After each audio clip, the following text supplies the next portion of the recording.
Hello everyone, welcome back to Monday Night Pod. My name is Jeremy Jacobowitz. I'm here with my tag team partner, Adam Welby. Ayo. And this is a podcast all about the Monday Night Wars, all about the battles between WWF Raw and WCW Nitro. Each and every single week, we go back in time and we re-review when they went head-to-head at the end of the day to figure out who really should have won the Monday Night Wars. But Adam, why should people listen to what we have to say? Well, there's a lot of reasons to listen this week, I think, because we are once again in Monday Night Pod Underground here. Obviously, this is what's driving all the viewers that are coming back now, getting that hip Shane McMahon style podcasting going. Get it.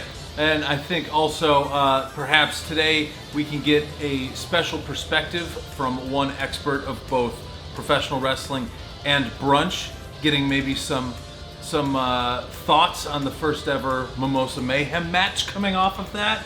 On top of probably you all got to be pretty hot about following what is going on in the Monday Night Wars with us at this point, right? I mean, they got to tune in for that.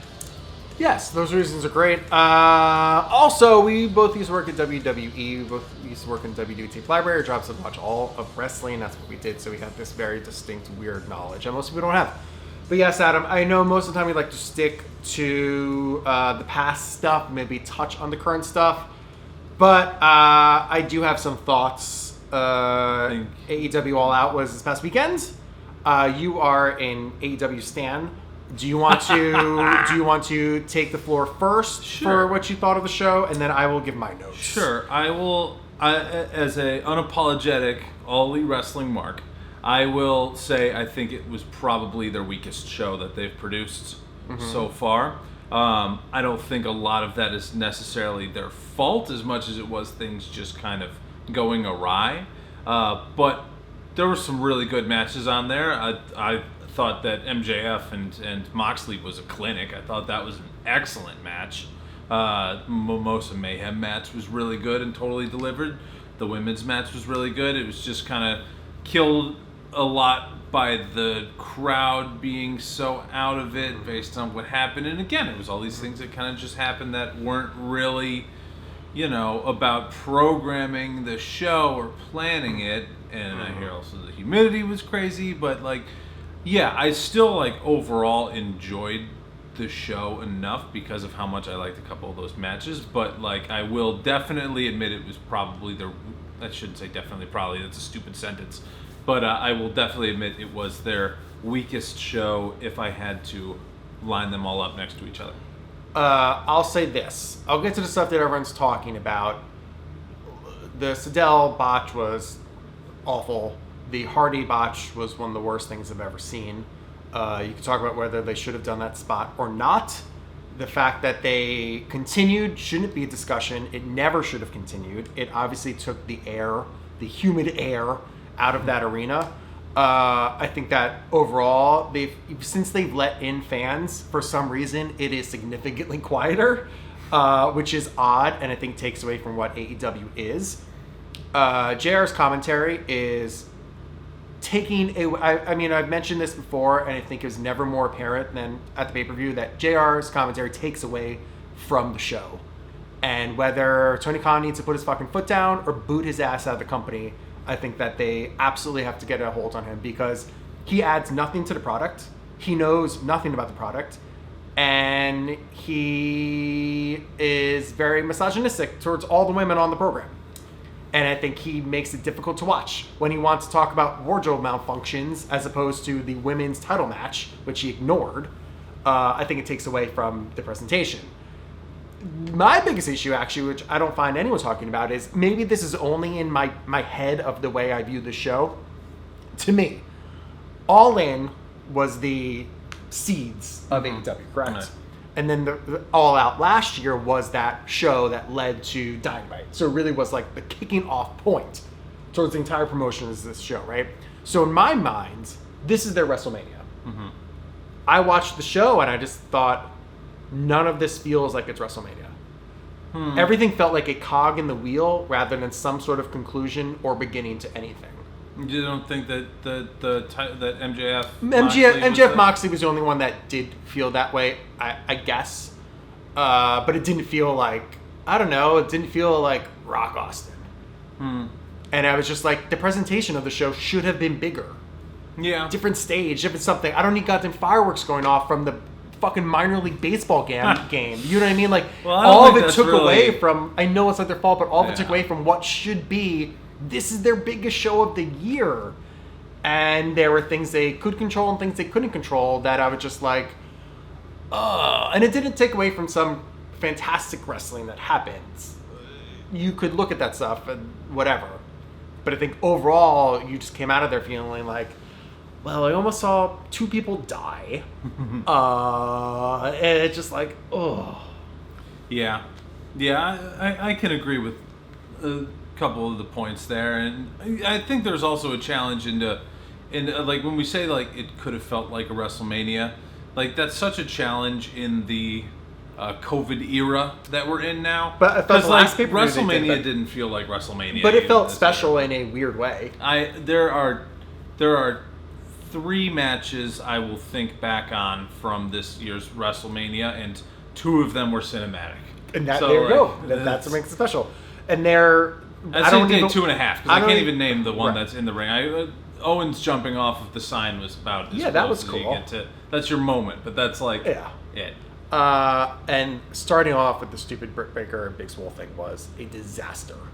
Well, social media really wanted them to be on the main card, so maybe we see why they were not originally going to be that. Maybe Tony Khan should have stuck with his gun on that one. Well, you or know, bury it in the paper. You don't start the show. So you know, everyone wants to like, oh, why aren't they listening to us? Why, like, they shouldn't have listened to us. Like, it's coming. You know what? I think we've talked about this before, but it almost highlights how, like, you can get so frustrated at WWE and like, why the fuck won't they listen to their fans about like what they want? And then like sometimes you'll see AEW like start listening to their fans a little bit, and you're like, oh yeah, that wasn't the right call. They should have definitely ignored them all. But then we're like, oh, every fan ever knows 1,000% what happened with the Hardy thing, and I don't know. Your ex is pretty pissed on that one, but we'll see what comes to happen with all that. Shit, was I not supposed to say that? I don't think he's gonna wrestle again. Oh, well, listen, he's probably had 100 concussions before this. Let's be honest. And if I was Tony Khan or not, it's Tony Khan's own fault, unfortunately, and that sort of sucks. But I wouldn't do it. I would find somebody who could be the person to work under the who could work under Hardy and like kind of Private Party be his protege. Well, Private Party's a tag team is the only problem with it. And I've said about Mark Quinn and it's Mark Quinn and help me out, Isaiah Cassidy. Right. That both of those guys, I think, and we sort of talked about this in previous weeks. Like both of those guys, if they put on 20 to 30 pounds of muscle, they're like, young. They put on. Yeah, exactly. But gotta get an upper body, pal. I mean, legitimately though, if each of them did, those guys could be huge single stars and a bigger tag team than they already are. But I think if you were able to find like one person that Hardy could be like, this is my guy, you're fucked, Sammy, and then you could continue that feud in a way. I think they need to move away from this whole thing. It like petered out before the match anyway. Match probably could have saved it if it was able to go on. Honestly, their table match is great. Their go home like beat happened during a commercial break. Oh, that one. Yeah. Well, that was for building to this, but yeah. That's what I mean. Well, there's a lot of show to pack in. But you know who else had a lot of shows to pack in? Raw and Nitro in December 16th, 1996. All right, Adam, let's do it. Let's go to the Ice Palace in Tampa, Florida. This is episode 189, and we are live because we are coming off of In Your House last night.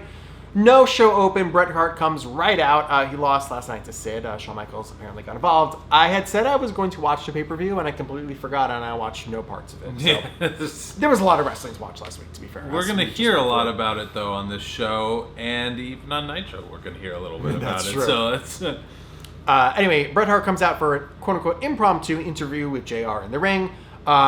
the audio issues in this first segment, or first 2 segments, are atrocious. But anyway, Brett's mic is super low. But anyway, he's pissed that he's the champ. He says things have changed in WWF since he's gotten back. You can't tell anybody apart. Who are your friends? Who are your enemies? What are the rules? There are no rules in WWF anymore.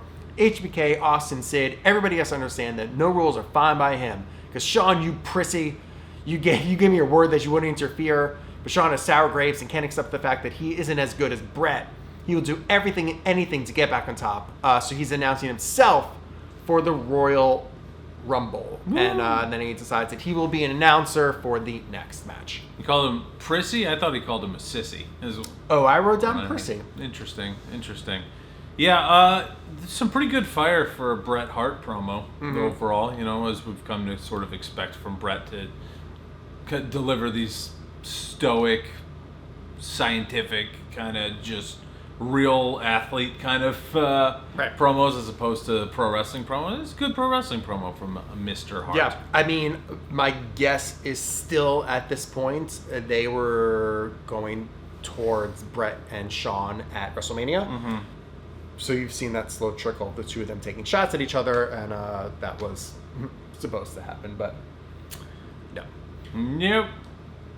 Anyway, our first matchup here with Bret and commentary is Vader, Jim Cornette versus Stone Cold. This match goes 4 minutes and 30 seconds. So we were talking about last week, like, Vader not being on the pay-per-view that was named after him. Yeah, right. I said maybe he's hurt. Apparently not. He just wasn't fucking booked. Just shitting on him for no reason other than to shit on him, probably. Anyway. It's gotta be because he's a WCW guy, right? Like, that's gotta be it. Because he's such a big star over I guess so. To me, he's such like a worldwide. To me, like he got his start in Japan more than anywhere. Yeah. He's WCW champion, obviously, so he has that lineage. But I think Sean shit all over him, and Vince just does whatever Sean wants. Oh yeah, that's true too. Vince being in love with Shawn Michaels like he was, and kind of that makes sense because they're not quite shitting on Farouk in the same way. At least they're giving him some stuff to do at the moment. They're not trying to like actively make him look like a doofus like they would with Vader. Right. Anyway, and then we run through this and then we'll circle back around. I mean, first of all, I love that like we have Stone Cold Steve Austin. We have glass shatters, we have all the gear, we have the swagger. The only thing missing is like middle fingers. And beer. That's true, and beer. Anyway, they start fighting all over the arena. The ref is just letting everything happen. It's just a big brawl. Vader goes for the Vader bomb. Stone Cold low blows him. Again, the ref just lets it happen. It's right in front of him. Anyway, Austin goes to the outside, and Bret takes out his knee and locks him sharpshooter for the DQ. I'll get to my main issue at the end. Anyway, Vader attacks Bret after the match, and they brawl a little bit. Then Bret goes back and puts a sharpshooter back on Austin as officials try and break them up. Yep. It's a huge pull apart. This match was just a slugfest from the start. Not really anything special. Austin-style brawling. Yeah, but it's interesting that Austin-style brawling right now because he's still pre-neck injury. Pre-neck injury, Yeah, so maybe he's like experimenting with what he's going to become. But this was largely missable. I think Bret was terrible on commentary. Well, he was mostly quiet. I mean, my biggest thing with this is just the audio is all... The mix was off. You heard the crowd was louder than the announcers. Yeah. So Bret is already very quiet. He's barely saying anything anyway. And all we hear is the audience. Mm-hmm. And you're just like, cool, this is a 5-minute segment where I don't hear anything great. I mean, I liked the fire. I mean, I thought I actually liked it a little bit. I liked the brawling. I liked the finish and Bret just going nuts. On everybody, it took away from the presentation, the overall feeling when I can't get into it as much. Yeah. Okay. I'm into that. That's fair. Next up, we see footage of Ahmed Johnson from last night at In Your House. He's cutting a promo on Farouk. Farouk shows up at the Nation's Domination, cuts a promo on him, and they're going to have a match at Royal Rumble. Because you're going down. You're going down. Yeah. It's fun how that chant was like kind of catching on, but like only when he let it. It's kind of a dumb chant. It's the stupidest chant ever. It's a very like John Cena chant. I would definitely like to put together like the like 10, I'm sure What Culture has already done this, but like the 10 worst forced chants WWE tried to make a thing. When I was gonna say giant, when Big Show stole Daniel Bryan's yes. Number one. That was pretty bad. When a recent example when Becky and The Rock tried to call Baron Corbin a super tough dude. That's just Rocky can't be involved in any of these lists though because he's gotten over the dumbest shit of all time. No one was chanting STD the next week when they tried to make that happen. But STD, not since Superhero in Training, which is I actually love Superhero in Training. That was very funny. Yeah, shout out to Rosie, rest in peace. Let's move on though, shall we? Rosie's dead? Yeah, from Rosie. Both Rosie and Jamal. They're both dead? Yeah. Roman had a big brother. long post about it like last year, even though he's been dead for a couple of years. He has? Yeah.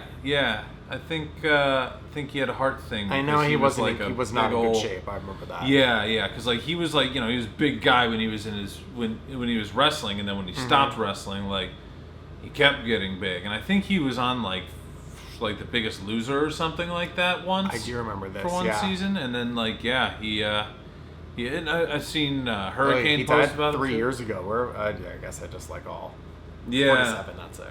Yeah, I know. Way after Umaga, but who also makes my my Mount Rushmore of like guys who never who like should have had the title and never did. Mm-hmm. Like, I don't know. Longer run.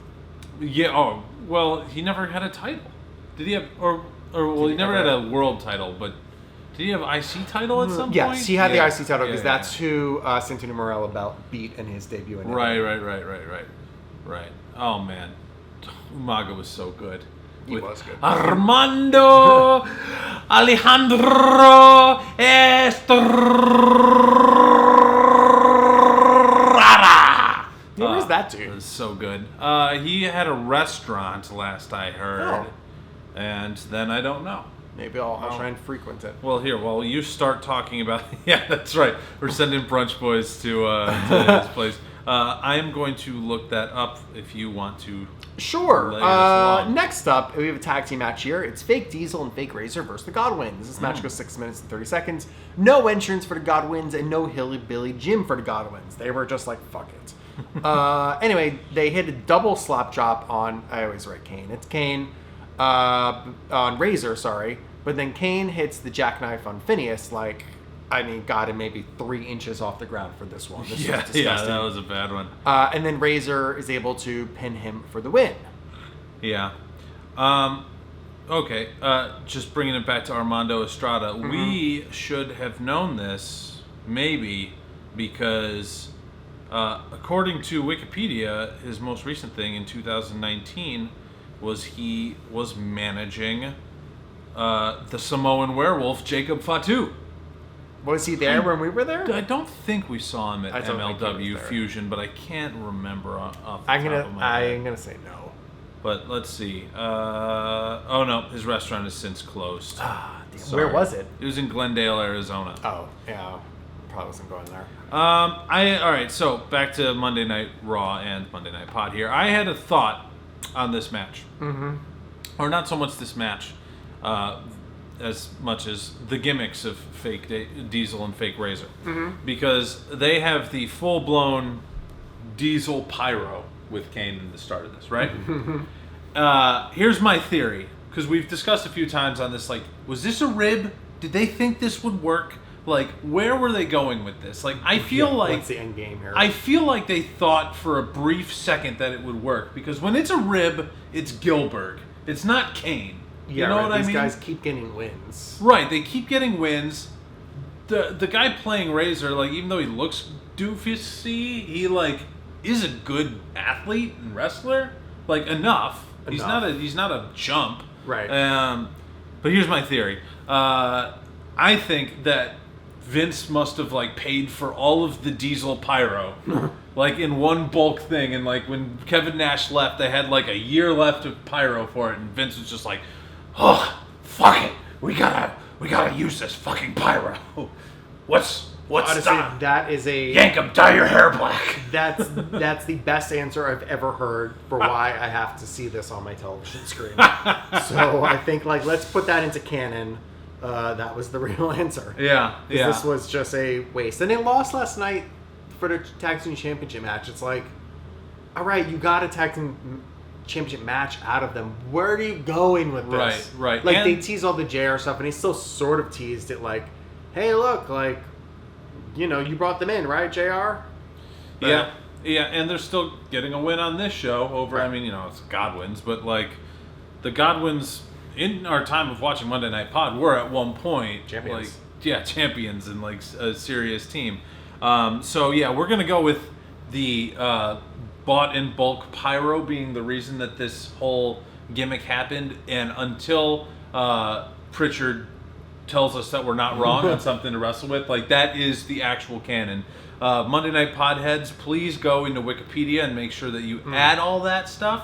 I want to see a whole subreddit about this. Right. You can specifically cite this podcast. And you tell Dave Meltzer to suck it because we scooped him once again. That's right. And Rusev says he's going to hell anyway for lying. Yeah, so. there you go. What a week it's been. Next up, that's a whole other thing. It's been 3 days. Next up, they interview WWF champion Sid in the locker room. Says nobody can take the title from him. He yells about facing Shawn in San Antonio. Thrives on adversity. Adversity. No, that's not how you say it. Yeah, adversity. Adversity. Oh, yeah. There you go. Because Shawn's obviously in his hometown. A lot more quiet yelling. He says that he remembers what he did to Jose, and he has a message for Jose. Stay the fuck home. We're live, pal. No, that didn't happen. Would have been funny if it Next up, next up is Doug Furnace and Phil LaFon versus Dr. X and TL Hopper. This match goes 3 minutes and 30 seconds. They give so less fucks about this that they join the match in progress. Yeah. Anyway, Dr. X is Dr. Tom Pritchard, so there you go. Yeah. Hot tag to Furnace, as hot tag as you can have in this match. He runs wild on X and TL. Cobra Clutch suplex by LaFon for the win. It's like a Cobra Clutch German. It's actually pretty sweet. Yeah, it's a pretty impressive move. Yeah, I saw that and I was like, someone should steal that today. Like, someone should be using that. I don't know if they will let someone do that today. It looks dangerous. It does. Yeah, I guess it does look and someone in AEW, I guess, could do that. That's right, yeah. Not WWE. Who cares about dangerous anymore? Like, someone was put into a body bag with thumbtacks and then thrown out of the ring. So, yeah. I love Darby Allin, man. I love Darby. I hope Darby is the one to take the title off of Mox in, like, 2 more contenders. I think next up, it has to be Omega. I think it's his time to run the ship there. Yeah, I'd be fine with that too. I'd be fine with that too. But it'd be cool if Archer had it, but I'm not sure. I think you get to maybe Revolution and fans are back, and you get the title to Omega. Oh God, that's 6 months away. You know, wait for fans to be back. Fans are there; just have to do a better job. Well, also they have to mic them better, I think. Or because just, you I mean, Dally's Place is an open air arena, so like it's a baseball stadium, isn't it? It's like a concert venue. Yeah. So like, they need to either mic them better or whatever. But like, I can't. God damn, dude, I can't wait for just like full fans back one day. That's Florida. They might have that next week. I mean, the match actually. Getting back to the match, sorry. It was fine. I actually enjoyed the squash match. I thought like all those guys could actually work a little bit. Dr. Tom Pritchard, you know. Yeah, he's really good. So he bumped really well for them. Well, there's a lot of cool bumping in this. Furnace at one point does a huge belly to belly on TL Hooper, and Hooper's a big boy. Hopper, yeah, and he's a big boy. And, like a belly to belly on that guy is impressive. Yeah. So like, it's funny because Furnace and LaFon have like cool moves and like are good workers. Yeah, but they just, as much as someone can have it, they don't, right? Like, if there's a scale of yes it to no it, like, and everyone else is somewhere in between, like, they're about as far on no it as it comes, unfortunately. I agree with that. Next up, we hear from Billy Gunn. He is in the main event tonight against Bart Gunn, his brother. He talks about facing Bart tonight, and he's the Top Gun. Get it? Next up, it's get it. the Karate Fighters tournament. It's going to be happening in the ring. I don't think it happened in the ring last year, right? I feel like do not recall that happening live in the ring last year. No. Anyway, so it's King versus Sable. Sable has Mark Mirror in a corner, so King says, "Well, I'm going to get Hunter Hearst Helmsley in my corner." JR sort of moderates the situation. They have like the WWF stands in the middle of the ring. They have Sable cut a promo, and like she's so soft spoken that I don't understand a word that she says. I didn't even remember she cut a promo until you just said like, so. Great. King gets on the mic. Anyway, so they have the thing. Sable wins. They must have rigged it. There's no way they would let King win this thing. King yells that she cheated, so maybe she did. King does get on the mic and accuses her of cheating. He wants a rematch. Him and Miro get into it, and then it's 2-1. Hunter Hearst Helmsley is obviously getting involved too. Goldust runs out to even odds. He chases Hunter away, and then things heat up. King gets on the mic, so now it's King and Goldust alone in the ring. King gets on the mic and he says Goldust shouldn't be upset with Hunter. He says that he alludes to the fact that Hunter's been hitting on Marlena, but listen, Hunter is a rich man. He's got the belt, blah, blah, blah, blah, blah.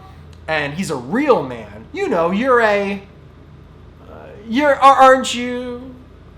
Aren't you? Goldust says, what am I? King goes, queer? Goldust goes, no! And punches him out because baby faces aren't gay, god damn it.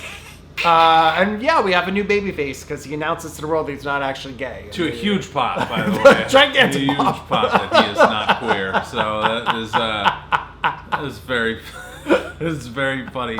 It was my favorite no that I've seen in wrestling since I can't remember exactly what SmackDown had happened on, but there was one. It was a build up to the Battle of the Billionaires, right? Mm-hmm. It was hot in the Vince McMahon Bobby Lashley feud, and Vince basically cuts a promo with Bobby Lashley and himself in the ring, saying all of what Bobby Lashley's thoughts are for like classic 7-minute Vince promo, just like cutting both sides of their promos for him, while Lashley stands there, and then at the end he goes, no, and punches him. That was my all-time favorite no in wrestling. But this one's gonna be up there. This one's a good one. Yes. Yeah, so they are off and running to the races, I imagine. Next up, we get a little season's greetings promo with a little church choir and Classy Freddie Blassie. That was fun. And then it's main event time. It's Billy Gunn versus Bart Gunn. Brother versus brother. This match goes 4 minutes. They go right after each other, which is nice. It's been a little bit of literally a blood feud, I guess, and to see them just like ba ba ba ba ba is nice, rather than like a lock up, which you see sometimes. They make a point to show us that Bart's wife is in the stands and mention that Billy and the kids are out there somewhere too. Shout out Austin Gunn. Anyway, Hart hits like a stun gun maneuver. Billy is knocked out silly. The ref calls for the bell. He's just like out cold, like the wives run in, and Billy's wife is screaming at Bart and crying, "How could you do this? How could you do this? You guys shouldn't be fighting." Blah blah blah blah blah. Even though I'm pretty sure it was Billy that turns on Bart. Yeah. So like, it definitely was. It was Billy's fault. But anyway, we go to commercial and come back to this. Basically, it's very similar to what they did with Sean Claps in the ring last year, which is where they like go to, it's a main event anyway, they don't have to, they go to a commercial, come back to you, sort of levity of it that looks like this is still happening. Stretchers out and they get him out of the ring. Oxygen. And that's the end of the show. Neck braces. And that's the chaos we go off the end of the show with. Now, look, I love me some chaos to end a show, especially a live show. That's, classic leave them wanting more kind of shit. I didn't really want more of this Raw at all. This Raw didn't really do much for me. It wasn't bad. It wasn't bad. I kind of liked all the stuff happening a little bit. My biggest definitely thing... seen worse. Yeah. It's odd to end the show on Billy vs. Bart, but I figured they imagine, like, how can we come back from that, as AEW learned.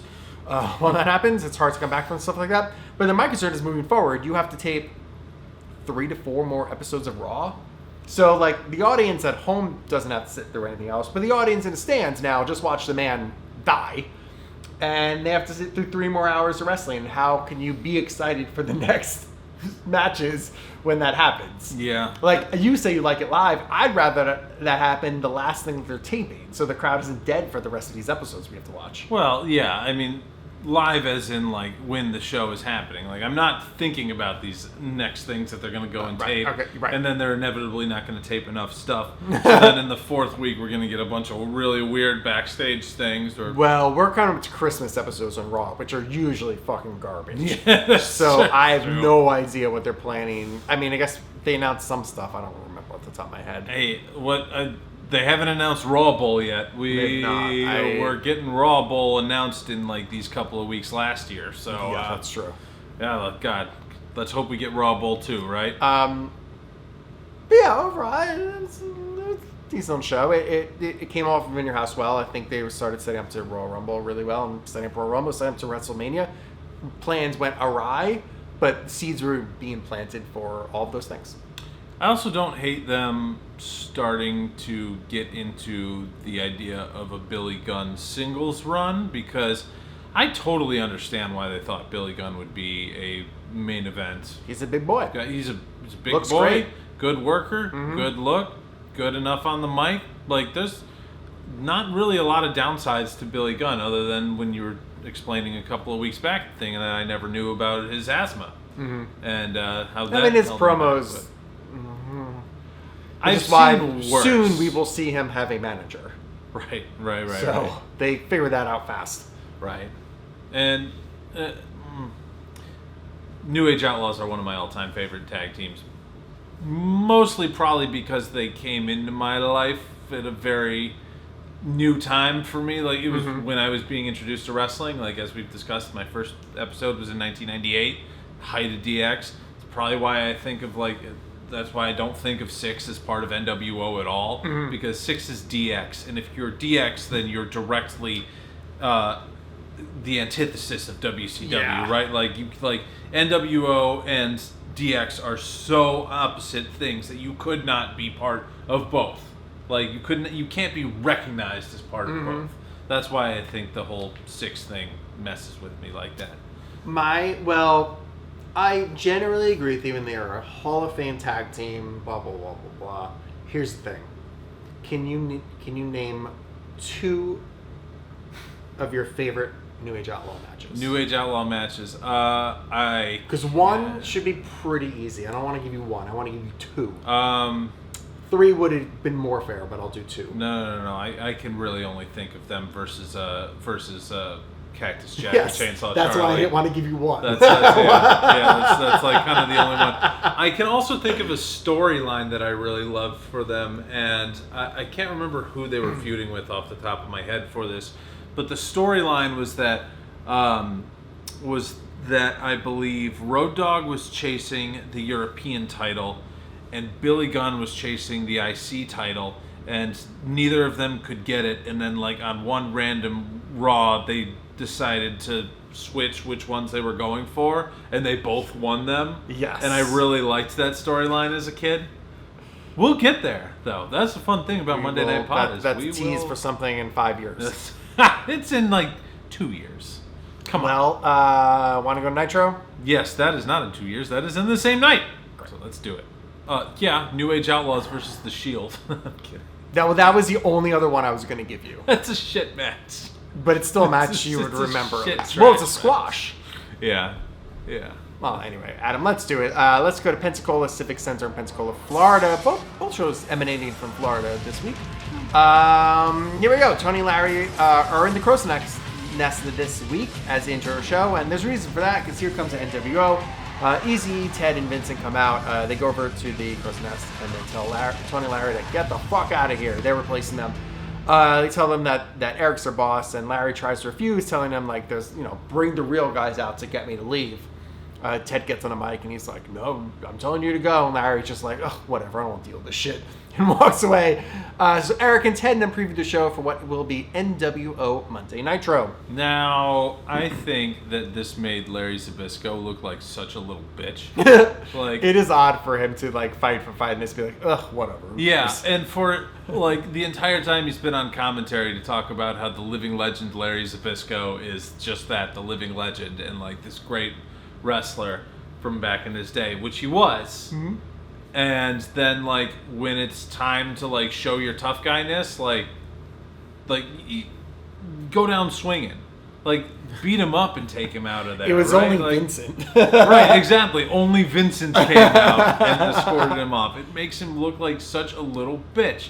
Because, like, if you think about... This is something that that WWE actually does a good job with today, is, like, when they do get a wrestler in the announcer's booth and they want that wrestler to still remain credible or tough, when they get called out, they start swinging. Like, they get in there. Like, even though, you know, you can have whatever opinions you want on him, a few years back when Austin Aries was called out and went from the commentator's desk to fighting for the Cruiserweight title, like, people were into it because he backed up everything that he was saying on commentary. Yeah. You know, I think when Samoa Joe moves away from the desk, if he ever moves away from the desk, who knows, he's so good in that role.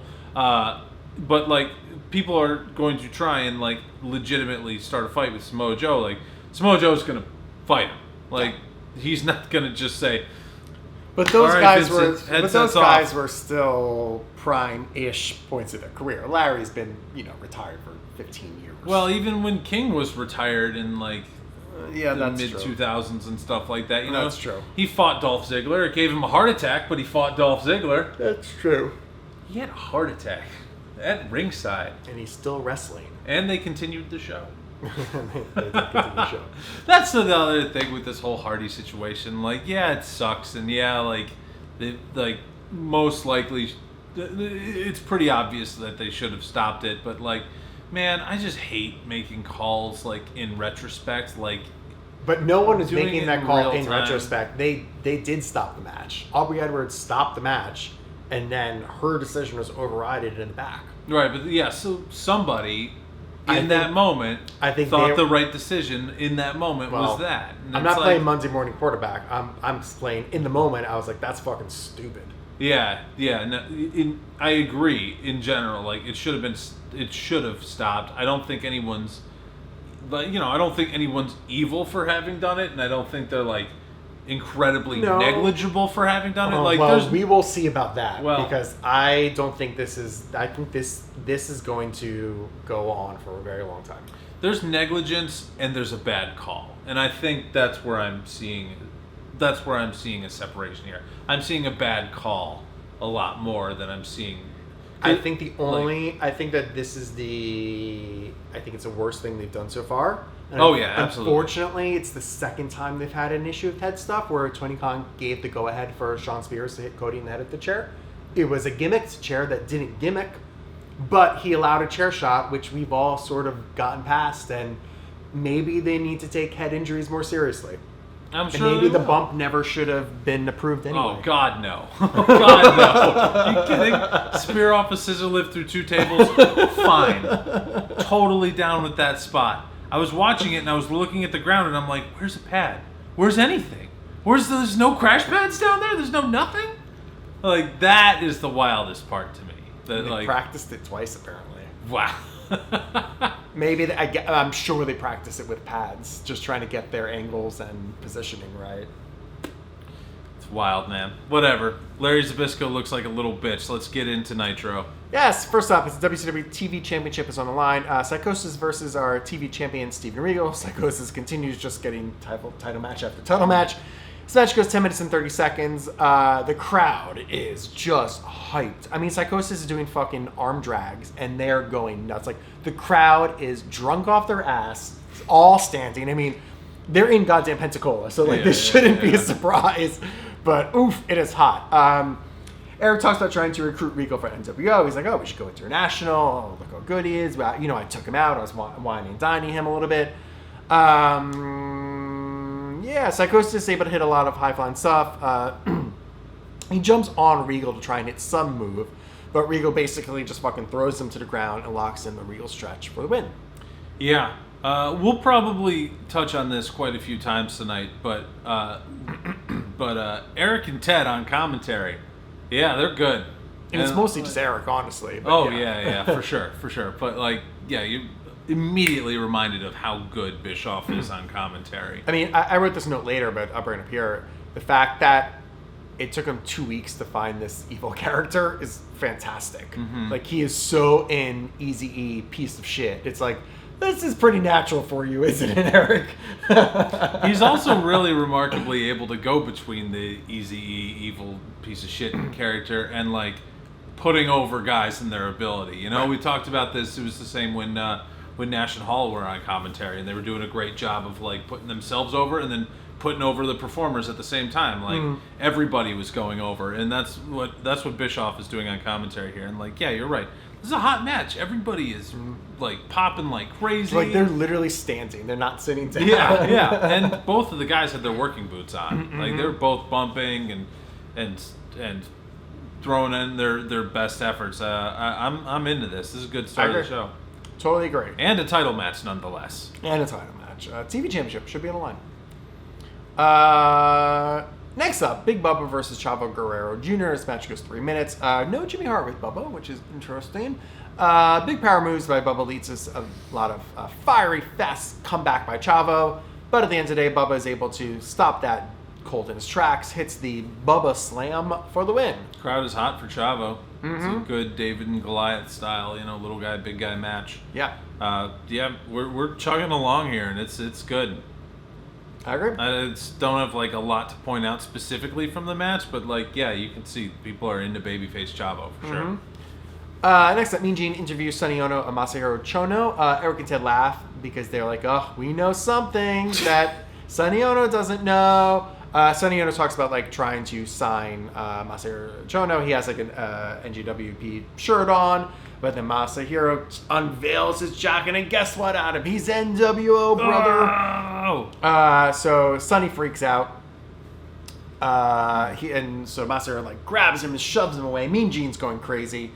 And that leads to our next matchup, Masahiro Chono versus Chris Jericho. This match goes 6 minutes.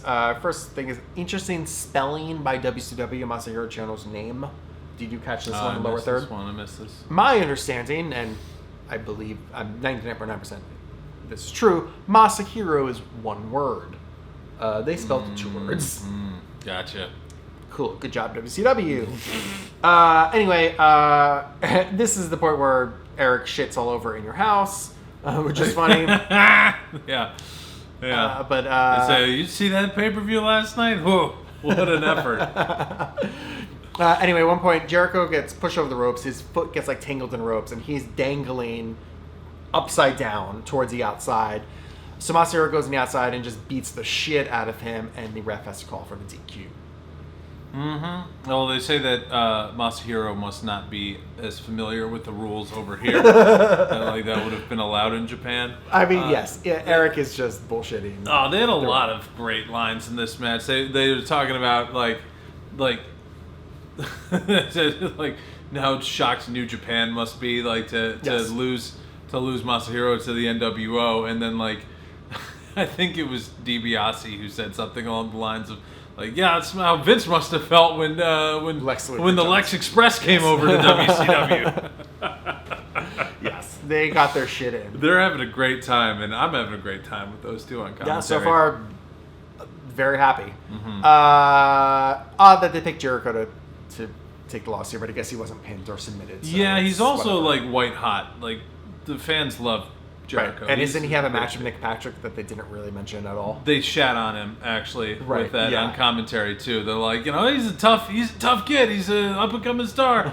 Had trouble beating a referee with one hand tied behind his back. Real tough guy there. And then they start putting over Nick Patrick about what a great ref and how tough he is too. Just funny. Anyway, more recap of Piper stuff from last week, and then it leads into Mean Gene entering 4 Horsemen minus Benoit women. We'll see some of them later. I just have to say, no one has ever looked more tough in glasses than Arn Anderson. to be specific, like giant 90s dad glasses. Yes. Yeah. Anyway, Arn talks about women poisoning the minds of men, women in general poisoning the mind of men. And now he's in the crosshairs of the Sullivan-Benoit woman issues. Flair says Benoit is a good man and basically talks about Benoit and Nancy fucking in Germany. Deborah then takes the mic and says Benoit is a little boy and he hit on her anyway. Mongo wants Arn to get Sullivan. And then Flair yells about Piper beating Hogan at Starrcade, and literally in the middle of this, Flair loses his voice, so he can't even get out any more words, and they have to end the interview. He completely loses his voice, so much to the extent that Bischoff on commentary goes, and maybe someone could get him a lozenge.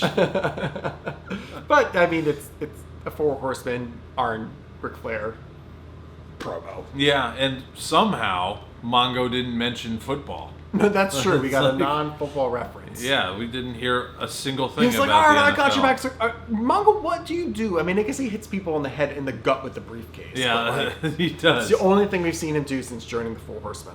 We've seen him, I think, in one tag match on Nitro so far, where he like barely got in, true. and he stunk up the place when he did. Yes. And then they're like, no more of that shit.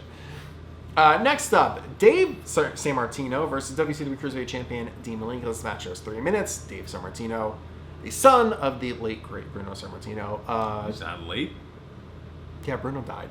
Bruno hadn't died by that point. No, but now, I mean. Oh, Now. okay. I was like, what are you talking about? He went into the Hall of Fame like a couple years ago. No, I mean that. Double chicken wing pin for the end. Yeah. Dave Sammartino looks like he's chiseled out of marble. Like, that guy is vascular. Small. He is small in height because Yes. he's about as tall as Malenko, maybe Right. not even. Yeah. But like that dude is vascular. Like He is that good. is a cut fella. Yeah, it was a match. David, but the worst Sammartino, just like after he gets pinned and his look, his face is just like meh.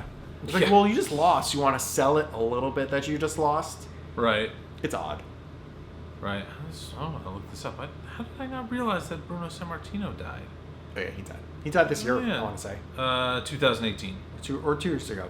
That's right. I don't know what day it is now. Underwent heart surgery in 2011. Died on April 18th, 2018 at the age of 82 from multiple organ failure due to heart problems following a 2-month hospitalization. He was honored with a 10-bell salute before a house show in Cape Town later that day, and again on the April 23rd episode of Raw in St. Louis. Yeah, the network also produced a great documentary about him. He was involved in this. I think it might have come out though right around there. I forget if it was before or after his passing. His backstory I really never knew. We don't need to get into it now. Go to the network.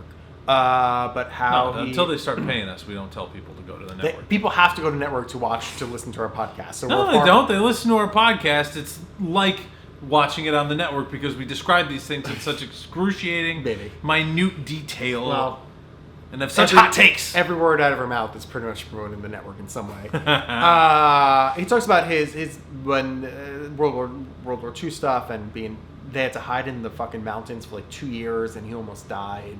His mom had to like go into Nazi-occupied Italian towns to sneak food out of there. It's a very interesting story and go check that out. Oh, my Nona had a similar story about hiding in the mountains in Italy. It's fucked up, man. People Maybe they were way together. tougher than us. Yeah, that's true. I'll ask her next time. I'll ask her if she remembers Bruno Sammartino. Well, he must have been 7. Maybe she remembers his mom. She was probably 7-ish too. Oh, so she doesn't know Bruno.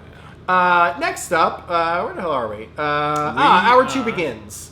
Eric and Ted bring out Tony Tenay and Bobby, and Eric and Ted hand over the show back to them.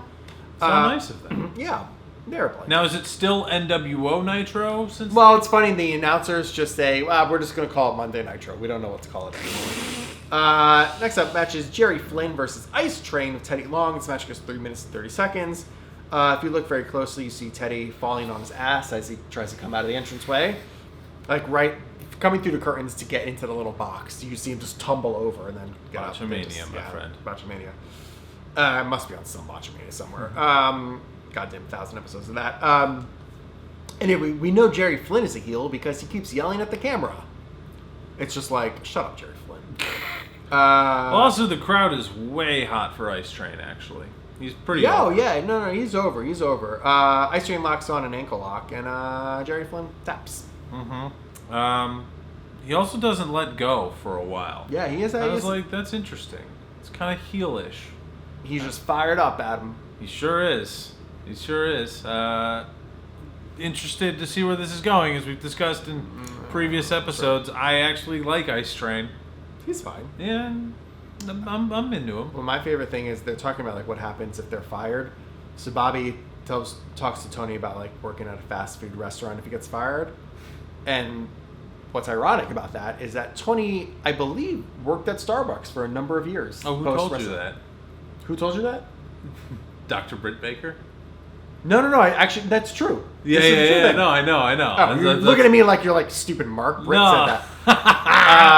But I didn't know that until Dr. Britt Baker. No, I believe I actually did know that. So yes, obviously she's made that part of her whole shtick with him. Right. But yes, I believe so. Bobby's prophecy sort of came true. Well, shout out to fast food workers out there. The Starbucks people make a great living. They have better health care than most places. They've got better benefits than I do. That's what I mean. Anyway, next up, Six brings out the tag team champions, the Outsiders, and interviews them himself. Nash says that tonight they will face the faces of fear, rather than waiting for Starrcade. Also, Six's voice is very raspy. Mm-hmm. It's like, oh man, is he partying with Ric Flair?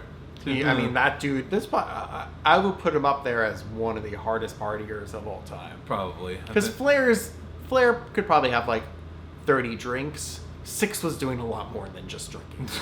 So. Yeah. God, I love that story from the Ric Flair doc where JR was talking about it when they were just like rolling into a hotel and like on a Tuesday night or something like that, and the middle of Oklahoma, or where like just JR just wanted to like go to bed, just get to the hotel and relax. They got the show tomorrow, but like it's 11 o'clock or something like that, and Ric Flair just goes to the bar, orders like 30 mudslides, and like says like, "Fuck no, we're staying up, we're partying." And this is in like the mid 2000s, so like, yeah, when he was like 50 years old then. Yeah, it's a legend. Anyway, next up, we got a little video package for Sting, Mystery Man, great. And then it's Bobby Eaton versus Rey Mysterio Jr. This match goes 5 minutes. Bobby has a flying knee drop, but Rey is able to battle back from that. Hits a Super Rana for the win. That's about as much as this match really deserves talking about. It's fine, but yeah, it's fine, but it's just another one of those matches that happened. Yeah. You know, the great Bobby Eaton, the worker that everybody who respects workers respects, who's just like also doesn't have the pieces. Yep. Next up, we got another home video from Benoit and Woman. This time they're having a romantic dinner, I believe in France.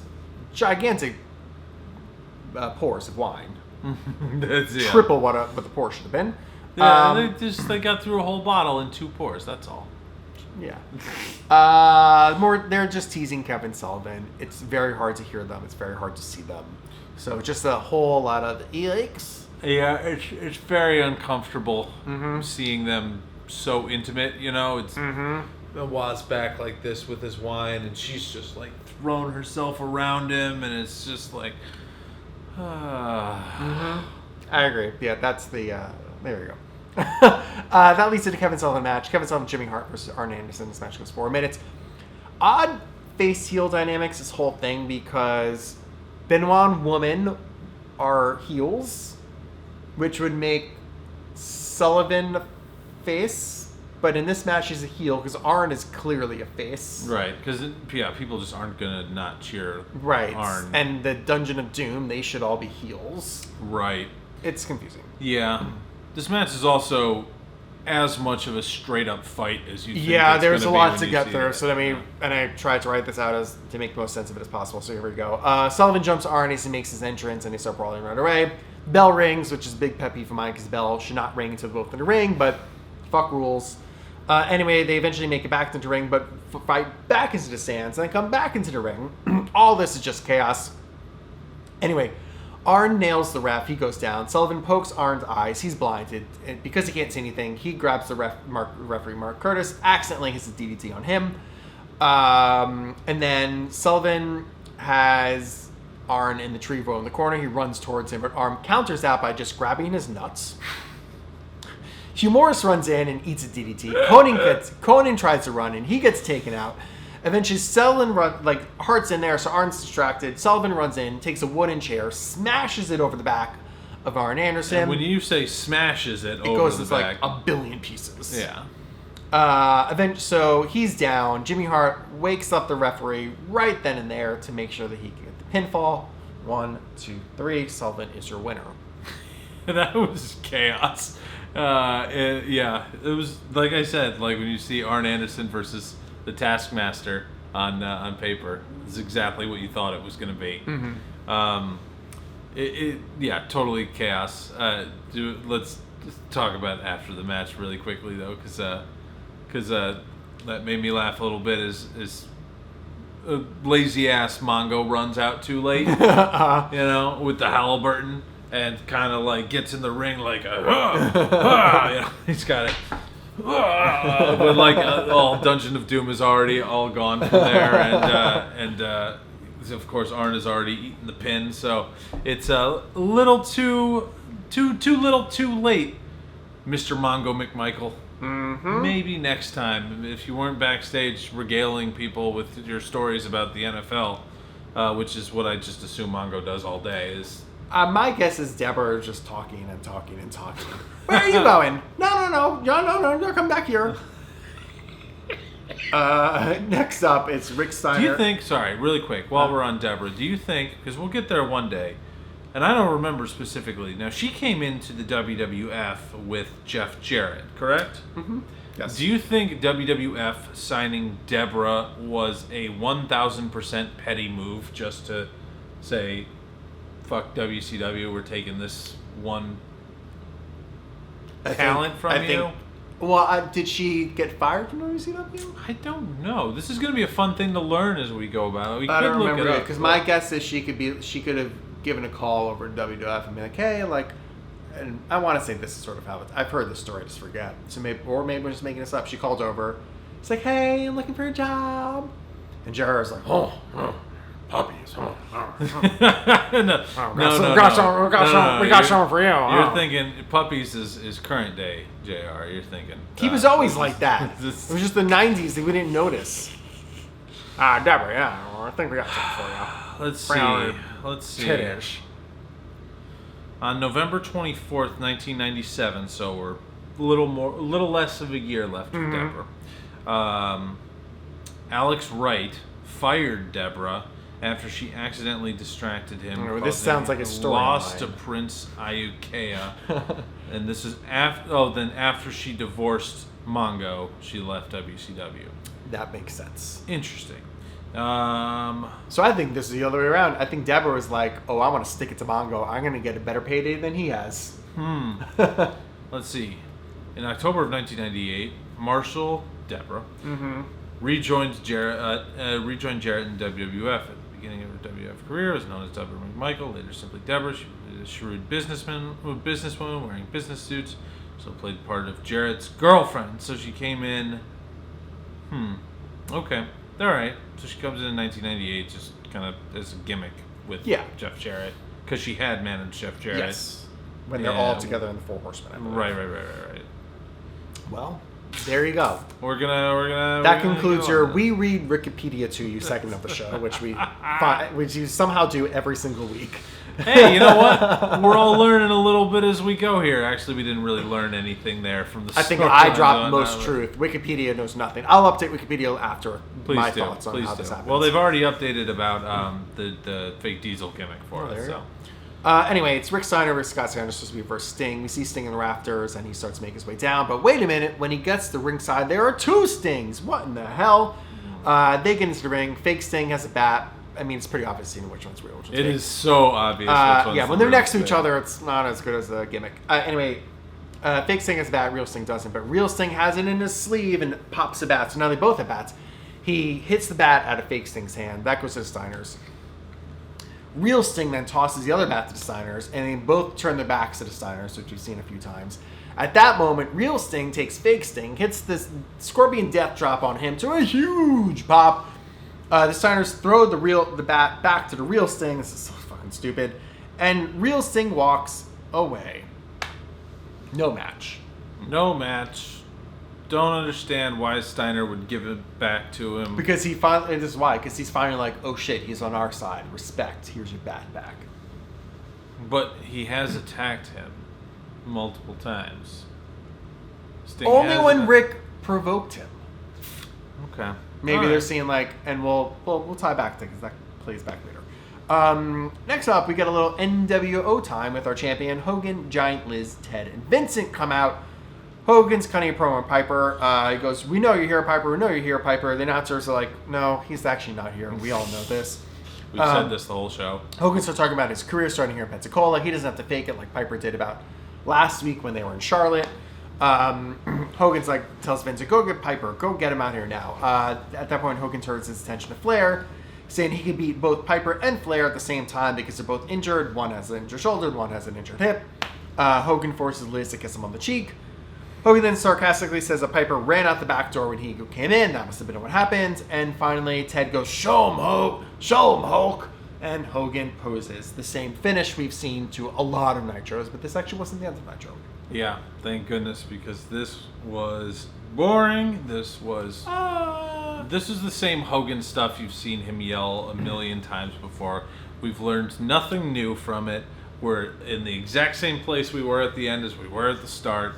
It's just, and again, we've seen this, like, show him how to entertain him, huh, Hulk?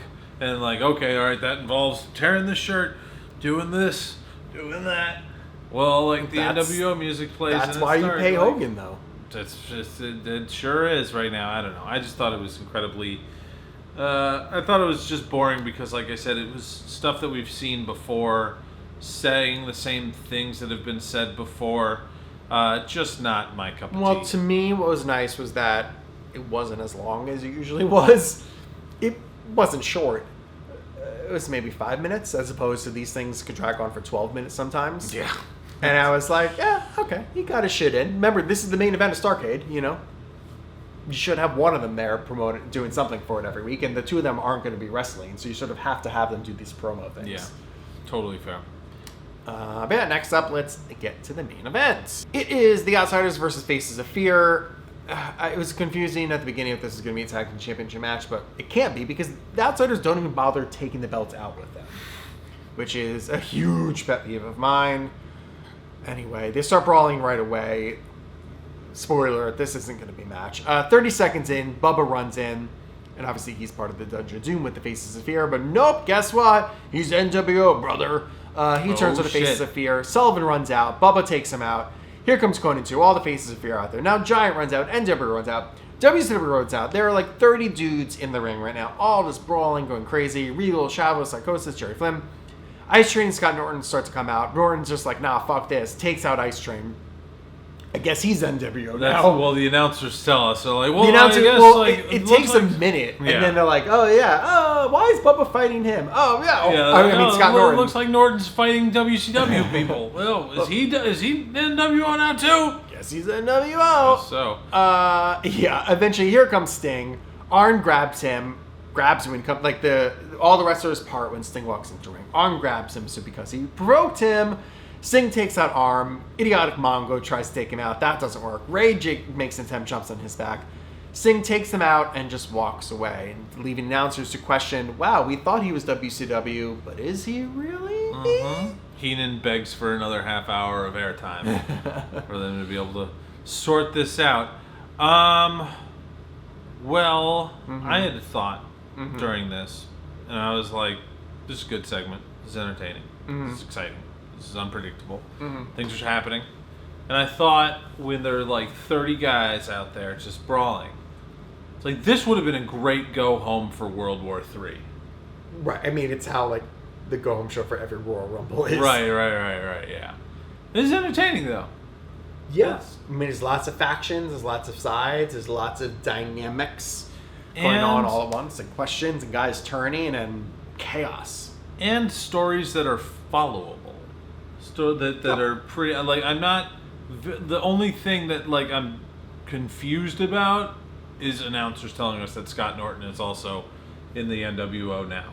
Well, possibly. But that's just because I think he isn't. I mean, I think it's obvious he started fighting WCW wrestlers.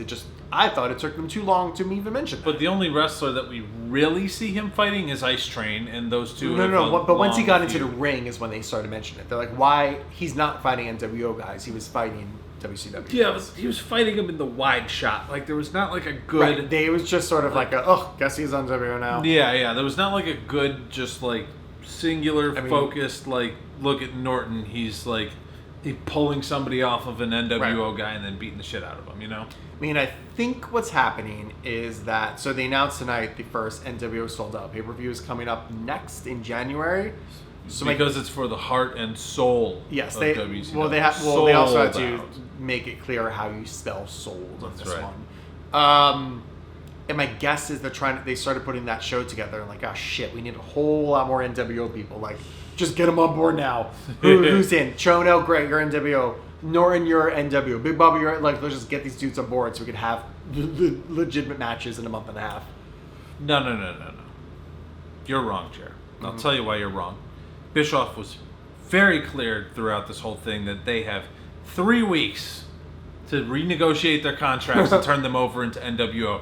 These people are simply doing what Bischoff has said that they have 3 weeks to do. That's true. They're just not waiting for 3 weeks to be up. They're just getting right into it. They've made their decision. They're moving on. Makes total sense to me. I agree. I think we're also both going to agree then that on December 16th of 1996, Nitro was the better show. Yes, I agree, and America agreed with us too. We know that. We're in the middle of the 83-week streak. Nitro gets 3.2, and Raw gets 2.3. A shellacking, if you will. I like it.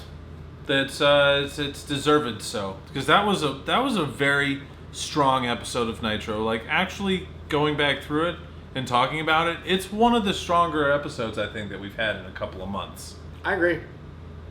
Yeah. So, I like where it's at. Yeah. No. I didn't think Raw was bad, but I do think Nitro is significantly better. So it's a good week of wrestling. Agreed. Is there anything to go back and watch?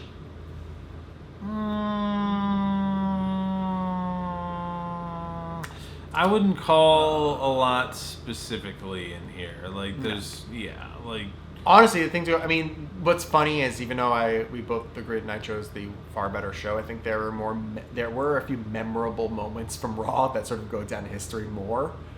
I think the Goldust thing is a moment we all remember. I think even the Billy Gunn thing is a moment that kind of stands out. Yeah, it stands out.